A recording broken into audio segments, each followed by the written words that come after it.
Friends அலங்குன்ற படம் தான் நம்ம பார்க்க போகிறோம் இப்போ ரிவ்யூவில். இதை டைரக்ட் பண்ணது வந்து பார்த்திங்கன்னா சக்திவேல் பெருமாள் சாமி. ரைட்டிங்கும் அவர் தான் பண்ணியிருக்காரு. இதில் வந்து குணாநிதின்றவர் ஹீரோ நடிச்சிருக்காரு மற்றும் காளி வெங்கட் அண்ட் செம்பன் வினோத்லாம் நடிச்சிருக்காங்க. சரத்குமார்ன்றவர் ஒரு மெயின் வில்லனாக நடிச்சிருக்காரு. இந்த படத்தோட கதைக்கு போயிடலாம். குணாநிதி வந்து பார்த்திங்கன்னா கேரளா பார்டரில் ஒரு மலை பிரதேசத்தில் இவங்க இருப்பாங்க. அவங்க காலேஜ் படிச்சுட்டு இருப்பான். அந்த பையன் தர்மான்ற கேரக்டரில் காலேஜ் படிச்சுட்டு இருப்பான். அப்போ வந்து காலேஜ் சஸ்பெண்ட் ஆனதால் கொஞ்சம் பண தேவைக்காக அவன் அங்கே கேரளாவுக்கு வேலைக்கு போவான்.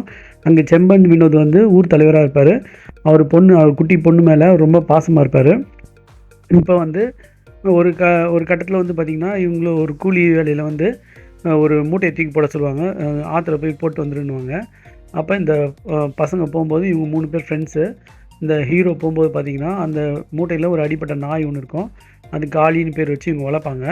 ஸோ ஆனால் ஃபஸ்ட்டு படம் எடுத்தோம் ஸ்டார்டிங்கில் 3 பேரை அடித்து துன்புறுத்துகிற மாதிரி காட்டுவாங்க இந்த ஹீரோ அவங்க ஃப்ரெண்டுங்களை. அது ஏன்றதுக்கு ஃப்ளாஷ்பேக் மாதிரி இது போவோம்.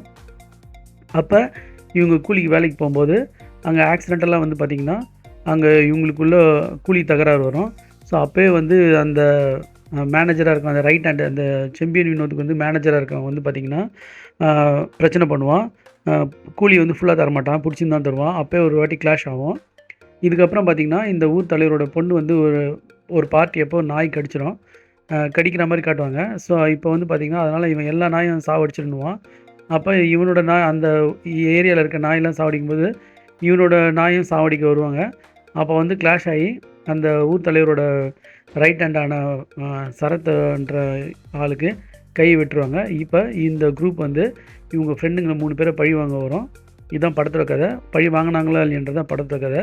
செகண்ட் ஹாஃப் வந்து ஸ்லோவாக போச்சு. ஃபஸ்ட் ஹாஃபும் கொஞ்சம் ஸ்லோவாக தான் போச்சு. செகண்ட் ஹாஃப் வந்து அப்பகலிப்ட ஞாபகம்லாம் வந்தது. இவங்களை எப்போ பார்த்தாலும் தெத்தின்னு வர்றது, அருவியில் குதிக்கிறது, அது மாதிரி சீன்லாம். அப்போ ப்ரீ கிளைமேக்ஸில் ஒரு ஃபைட் ஒன்று வரும். அது மட்டும் நல்லா இருந்துச்சு. அதில் அம்மா வந்து இந்த பையனோட அம்மா வந்து ஒரு ஃபைட் போடுவாள். அது சூப்பராக இருக்கும். நடுவில் யானையை வந்து கைகுண்டு வச்சு எரியறது, அது மாதிரிலாம் வந்து சீன்ஸ்லாம் வரும். காளி வெங்கட் நல்லா நடிச்சிருந்தார். ஹீரோ நல்லா நடிச்சிருந்தார். இந்த நாயோட சீன்லாம் வந்து ப்ரெடிக்டபுளாக இருந்தது.